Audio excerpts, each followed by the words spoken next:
Bible never says there were 3 wise men. It never calls them kings.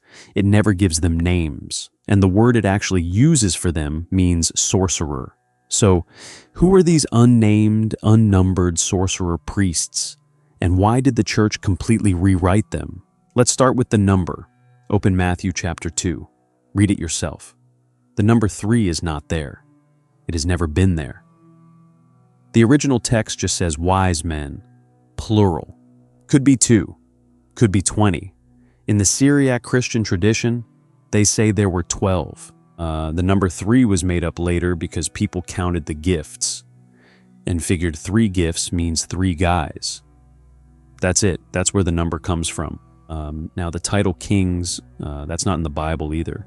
That tradition comes from church leaders reading Isaiah chapter 60, verse 3, and Psalm 72, verse 10, and pasting those verses back onto a story that never mentions royalty.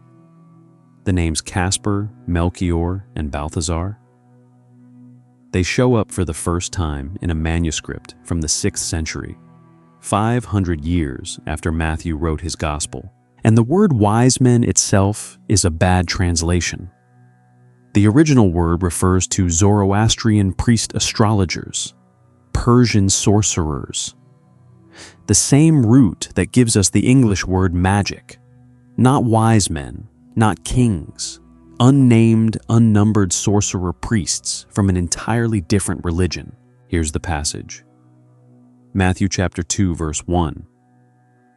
Now, when Jesus was born in Bethlehem of Judea in the days of Herod the king, behold, there came wise men from the east to Jerusalem. And verse 11. And when they were come into the house, they saw the young child with Mary his mother, and fell down and worshipped him. And when they had opened their treasures, they presented unto him gifts, gold and frankincense and myrrh, 3 gifts, unnamed visitors, and a story that only appears in one single gospel out of 4. So if the Bible doesn't say 3, doesn't say kings, and doesn't even say wise men, what is this story actually about? And why does the number 3 matter so much? Let's just think about this for a second. Matthew chapter 2 verse 9 says the star went before them till it came and stood over where the young child was. A star stood over a house. Stars are light years away. The nearest star to Earth besides the sun is over 4 light years from here. That's 24 trillion miles. No star, no planet, no comet, no conjunction of anything can lead a group of men down a road and then park itself over a specific building. That's not how stars work. You can't punch an address into a star, but it gets worse. If you read Luke's version of the birth story, it contradicts Matthew on almost every detail. Luke has shepherds, Matthew has Magi, Luke has a manger, Matthew says a house. Luke says after the temple rites, the family went straight back to Nazareth. Matthew says they fled to Egypt. Luke chapter 2 verse 39. And when they had performed all things according to the law of the Lord, they returned into Galilee, to their own city Nazareth. No Egypt, no Herod, no massacre. If Matthew's family fled to Egypt for years, then Luke's timeline is impossible. They can't both be true. And then there's Herod's slaughter of the innocents. Matthew says Herod killed all the male children in Bethlehem. The historian Josephus wrote down everything Herod did. He recorded Herod killing his own wife. He recorded Herod killing his own sons. He wrote pages and pages about Herod's paranoia and violence, but a mass execution of babies in an entire town? Somehow Josephus missed that one. No Roman historian mentions it. No Parthian record mentions it. Nobody outside Matthew's gospel recorded a single word about it. And here's the biggest problem of all. This story appears in one gospel. One, Mark doesn't mention it, Luke doesn't mention it, John doesn't mention it. Paul never mentions it in any letter. If a delegation of Persian priest astrologers showed up in Herod's court and declared a new king of the Jews, that's a major event between Rome and Parthia. the two biggest powers in the ancient world. Nobody noticed, nobody else wrote it down, so the number was invented. The star can't work, the Gospels contradict each other, and no historian recorded any of it. But Matthew clearly wrote this story for a reason. If it's not history, what is it? And why do three gifts keep showing up when three men don't? There are three structures inside your brain that science calls master structures. Each one controls an entire system of the body. Each one borders the same narrow chamber deep in the center of your skull, and when you put them together, they read like a blueprint for the story Matthew wrote. The first is the pineal gland. It sits near the exact center of the brain, tucked in a groove where the two halves of the thalamus join. It's tiny, about the size of a grain of rice, shaped like a pine cone, which is where it gets its name from the Latin word pinea, meaning pine cone. But here's what it does.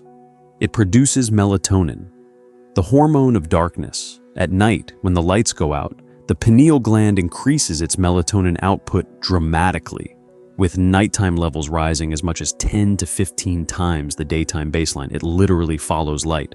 And here's something most people never hear.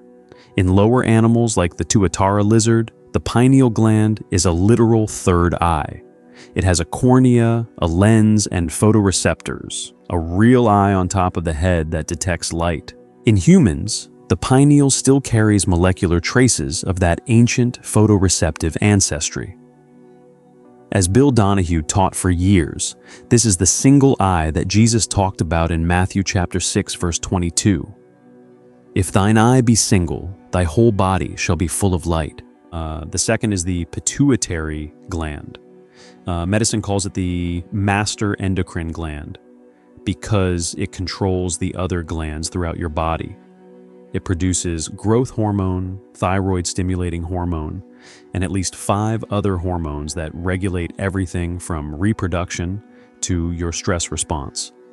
It's the gland that sends gifts to the entire body. Hormonal instructions that govern how your body grows, heals, and responds. And its name is a mistake. Pituitary comes from the Latin word pituita. That means phlegm, mucus. A Greek physician named Galen, working in Rome, thought this gland drained brain mucus into the nose. The name stuck for centuries. They didn't figure out what the pituitary actually does until the late 1800s. They named the gland wrong, just like they named the Magi wrong, and the third. This is the big one, the thalamus. It's the largest structure in the diencephalon, the deep central core of the brain, about the size of a walnut on each side. It contains roughly 10 million neurons, and its job is this. Every sense you have, except smell, passes through the thalamus before it reaches your conscious mind. It is the gateway to consciousness. If both sides of the thalamus are damaged, you don't lose a function. You lose consciousness entirely. Permanent coma. Now here's the part that changed everything for me. The word thalamus comes from the Greek word thalamos. It means inner chamber, bridal chamber, bedroom. It was the most private room in a Greek house. The room where the bride and groom come together. The place where two become one. And where did the Magi go? They went to Bethlehem. The name literally translates to house of bread, and in Arabic, house of flesh. They traveled to the house of flesh, the body, and they entered the inner chamber, the place where consciousness is born. Do you see that?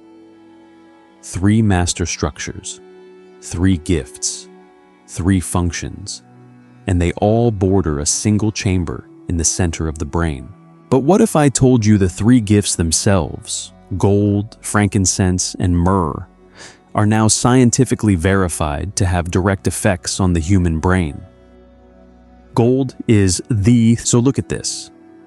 A conductor that never corrodes, a compound that activates specific brain receptors and reduces anxiety, and an analgesic that acts on the brain like morphine combined, Two of them produce entirely new chemistry. These aren't symbols. These are pharmacologically active neurological agents, and they were hand-delivered to the place where consciousness is born. 3 glands. 3 gifts. But where exactly do these 3 glands meet inside the brain, and what happens in that space? Deep in the center of your brain, there's a narrow, slit-like cavity called the third ventricle. It's filled with cerebrospinal fluid, the clear liquid that bathes and protects the brain. The thalami form its side walls. The hypothalamus forms its floor, and from that floor, a stalk drops down to the pituitary gland. The pineal gland hangs from its back roof. 3 masters, 1 chamber. The pineal releases its melatonin directly into the cerebrospinal fluid of this ventricle, where the concentration can be much higher than in the blood. They all meet here. They all talk to each other here. And this is not just a biblical idea. In the Hindu yogic tradition, the term Brahmarandra means cavity of Brahma. Kriya Yoga texts explicitly describe an inner cranial space, what they call the cave of Brahma, in the exact location of the third ventricle. The innermost space where consciousness awakens. In the Kabbalistic tradition, the Sefer Yetzirah assigns the Hebrew letter Shin to fire and to the head. The 3 pillars of the tree of life run left, right, and center.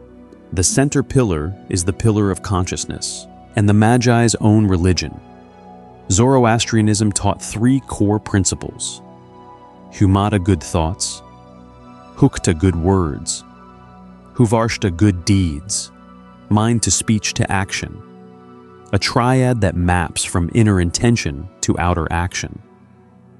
The Persian priests who followed the star already worshipped through a triad of inner transformation. And in Egypt, a 2019 paper from the Mayo Clinic, published in the journal Curious, documented that when you overlay the Eye of Horus symbol on a cross-section of the brain, its component parts map onto specific structures.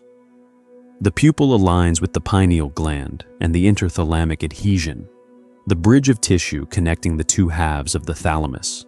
Now, we can't say for certain that the Egyptians intended that mapping, but the structural overlap is documented in a peer-reviewed neurosurgical paper. Every major tradition, 3 aspects of reality, an inner chamber, a practice of stillness, they all point to the same place. So if the 3 masters are inside you, and the inner chamber is inside you, and the gifts affect your brain, what's the instruction? What are you actually supposed to do? Turn the lights off. That's the instruction. That's what activates the first master. The pineal gland's melatonin pathway starts in the retina. When light hits your eyes, a signal travels to the suprachiasmatic nucleus, a tiny cluster of cells behind the eyes that acts as the body's master clock. That cluster suppresses melatonin production. When the light goes away, the suppression stops. The pineal activates. The star lights up, in the dark, then sits still. The thalamus normally filters everything you see, hear, and feel before it reaches your conscious mind.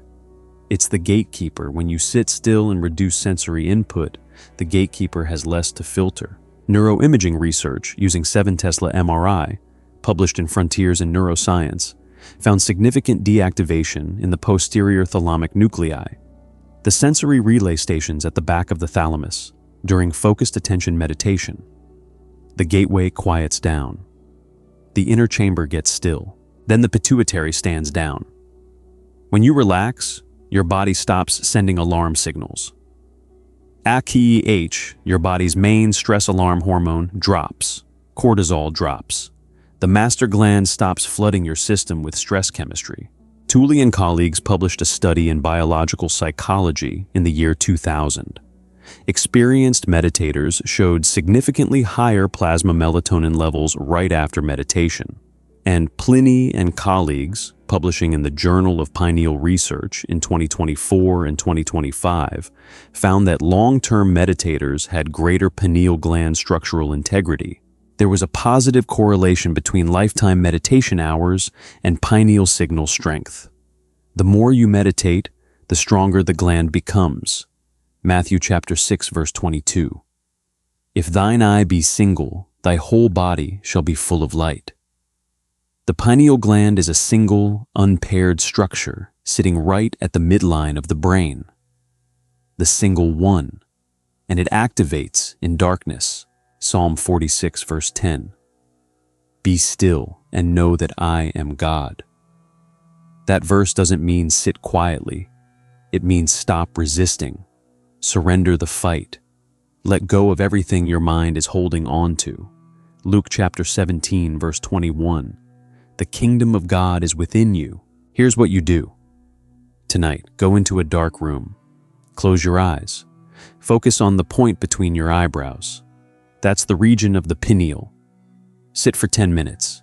You don't need a class. You don't need a teacher. You don't need to pay anyone.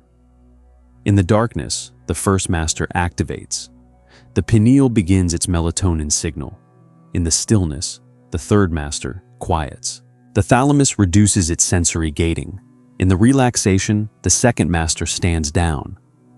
The pituitary stops its stress response. 3 masters, 1 chamber, darkness, stillness, and focused attention. The Magi followed a star. You follow the light that activates in darkness. The Magi came from the east. That phrase literally means from the risings, the direction of light. The Magi found the child in Bethlehem, the house of flesh, your body. They entered the house and presented their gifts. You enter the inner chamber and the 3 glands present theirs. And here's the detail everyone misses. Matthew chapter 2, verse 12. The Magi were warned in a dream not to return to Herod, and they departed into their own country another way. They didn't go back to the old authority. They went home a different way, a different path, a different kind of knowing. The 3 wise men were never men. They've been inside your skull the entire time, and they've been waiting for you to turn the lights off.